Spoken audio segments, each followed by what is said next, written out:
हरे कृष्णा श्री शिवाय नमस्तुभ्यम। प्रिय भक्तजनों, आप सभी का स्वागत है शिव भक्ति सागर में।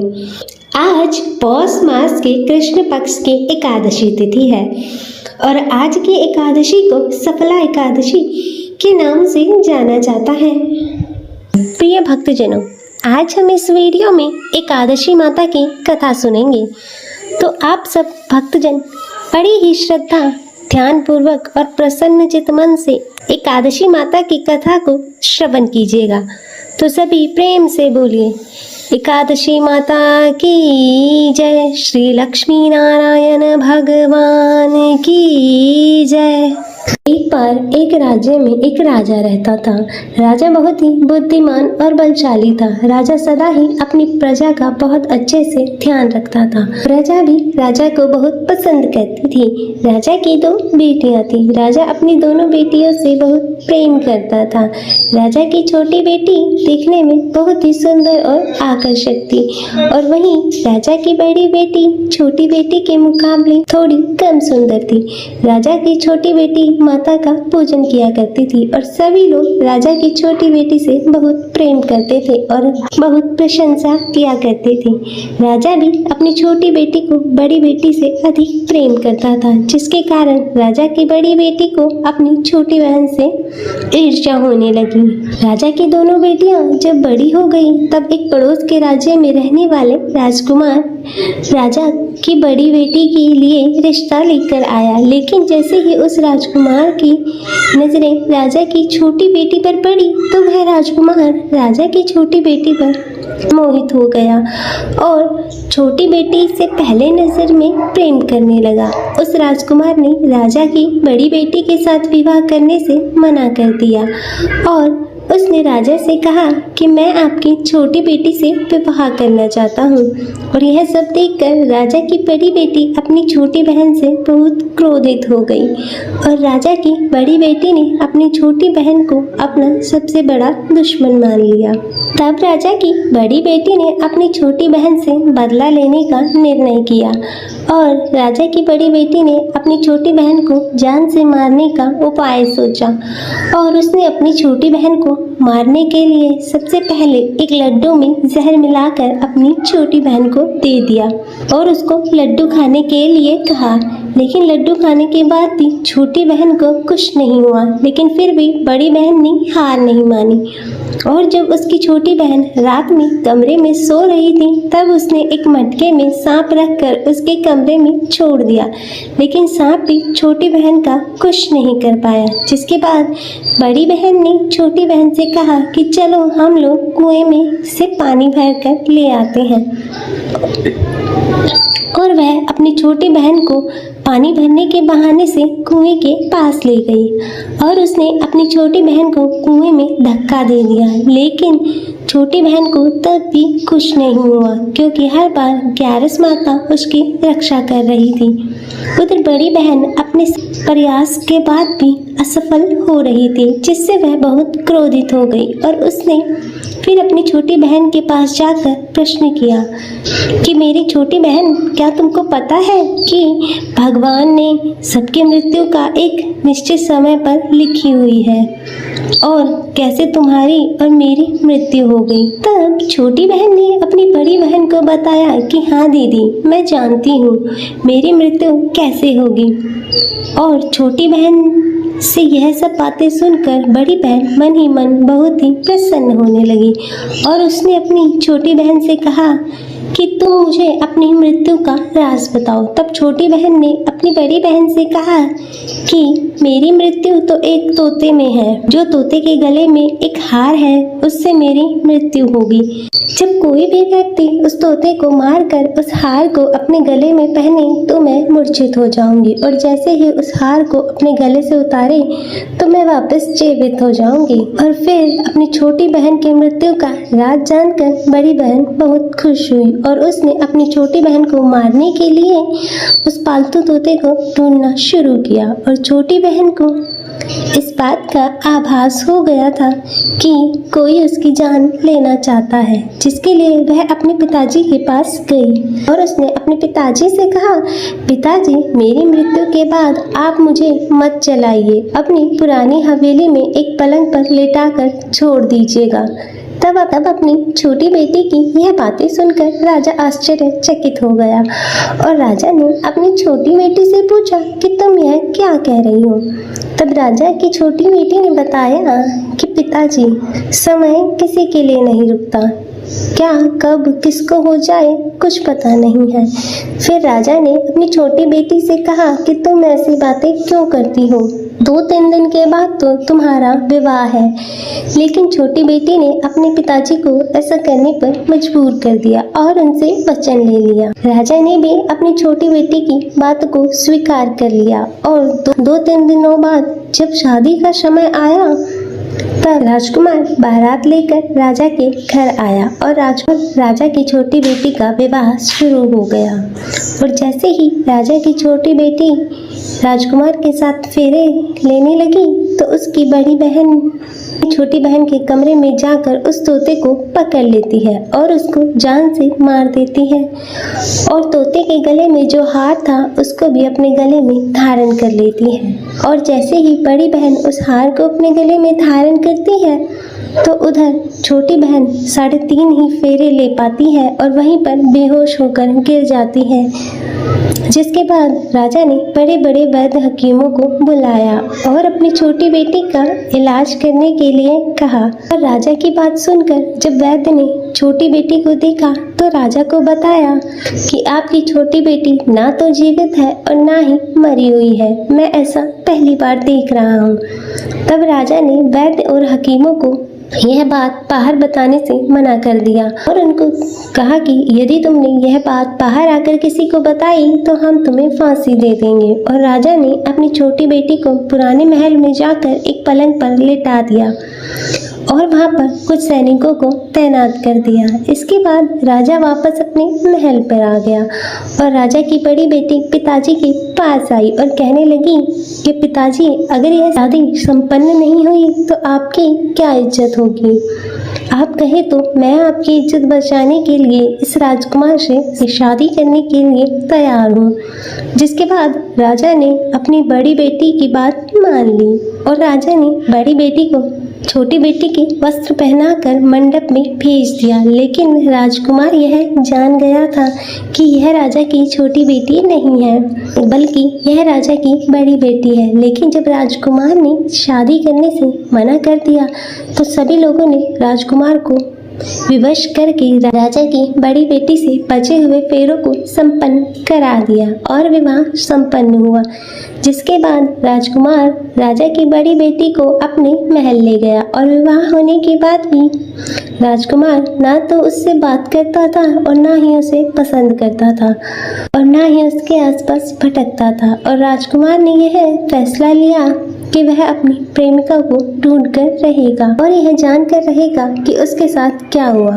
एक दिन राजकुमार अपने घोड़े पर सवार होकर राजा के पुराने महल के पास पहुंचा, जहां पर उसने कुछ सैनिकों को महल के पास पहुंचकर देखा। महल के पास पहुंचकर राजकुमार ने जब महल को ध्यान से देखा तो वह समझ गया यह तो हमारे ससुर जी का ही महल है। तब राजकुमार ने सैनिकों से पूछा कि तुम लोग यहाँ क्या कर रहे हो, इस महल के अंदर उस पलंग पर कौन लेटा है। जिसके बाद सैनिकों ने बताया कि यहाँ पर राजा की छोटी बेटी लेटी है और राजकुमार यह सुनकर बहुत ही प्रसन्न हो गया और वह तुरंत अपनी प्रेमिका के पास पहुंच गया और उसकी सेवा करने लगा। जैसे ही रात हुई तो राजा की छोटी बेटी उठकर खड़ी हो गई और राजकुमार यह देखकर बहुत खुश हो गया और उसने अपनी प्रेमिका से पूछा कि तुम यहाँ क्या कर रही हो, तुम मेरे साथ घर चलो।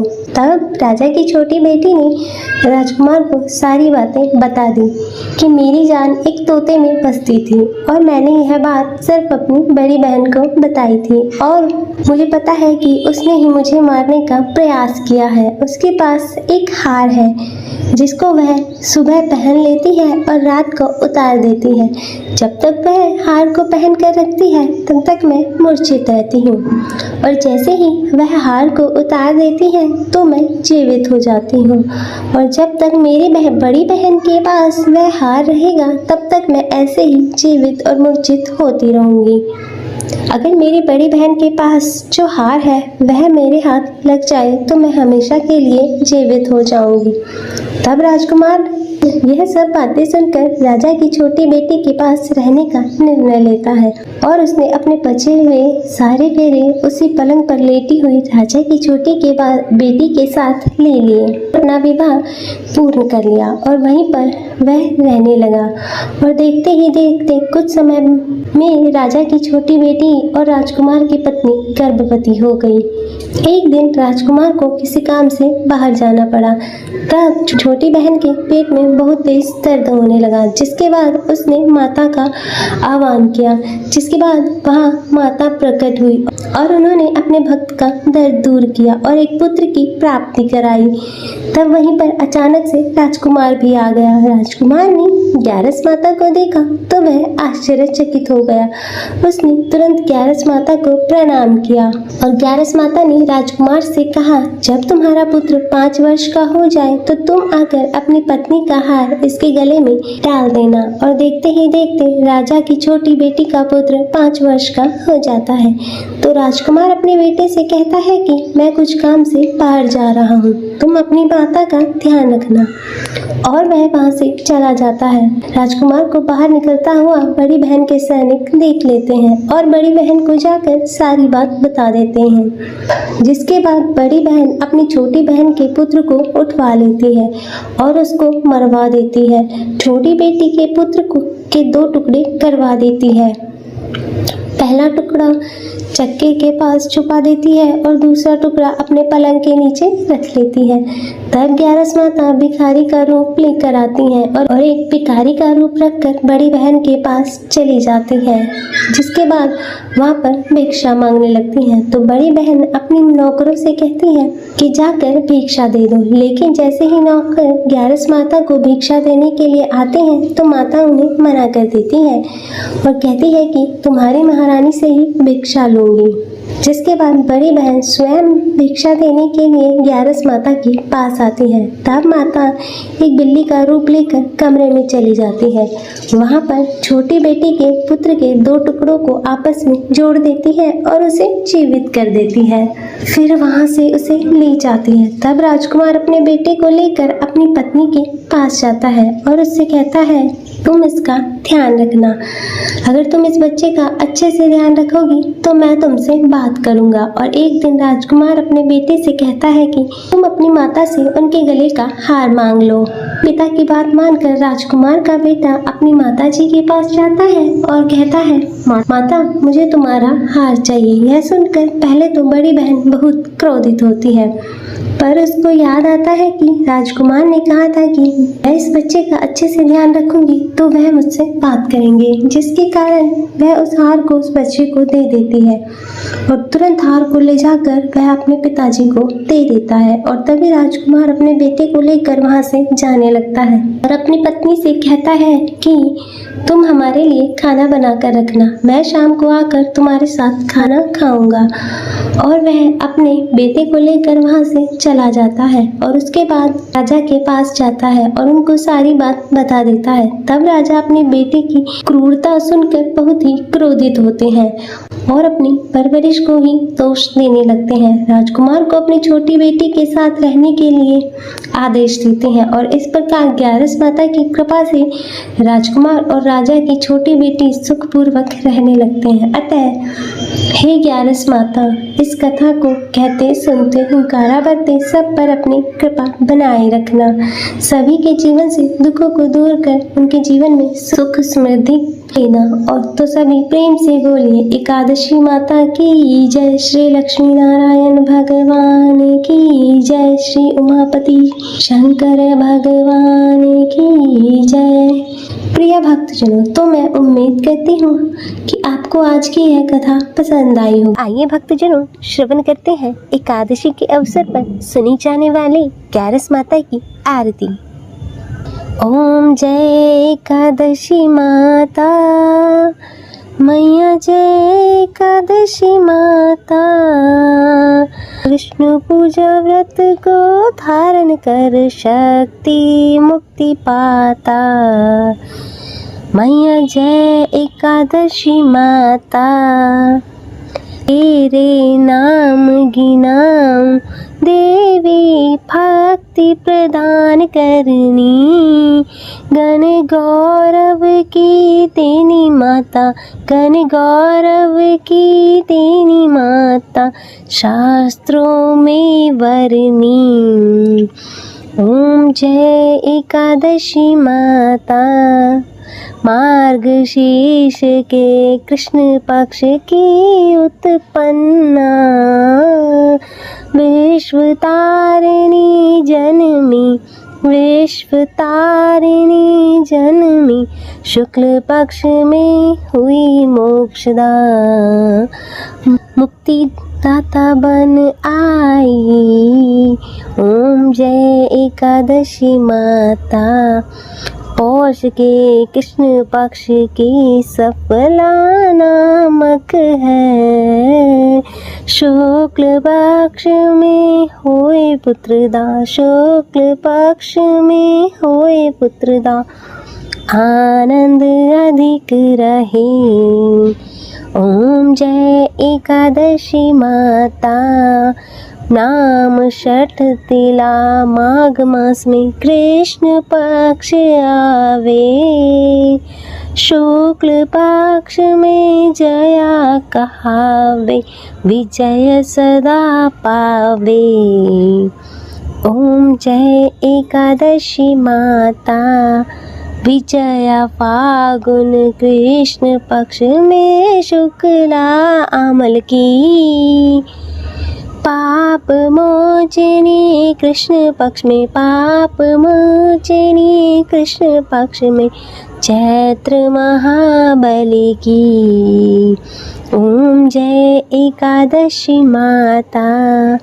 चैत शुक्ल में नाम कामदा, धन देने वाली नाम वरुधनी कृष्ण पक्ष में, नाम वरुधनी कृष्ण पक्ष में, वैशाख माहवाली।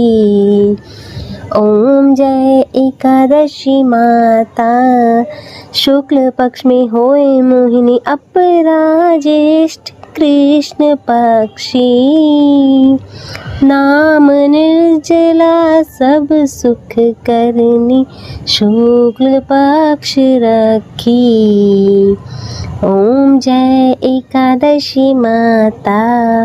योगिनी नाम आषाढ़ में जानो कृष्ण पक्ष करनी, देव शनि नाम कहायो, देव शनि नाम कहायो, शुक्ल पक्ष धरनी।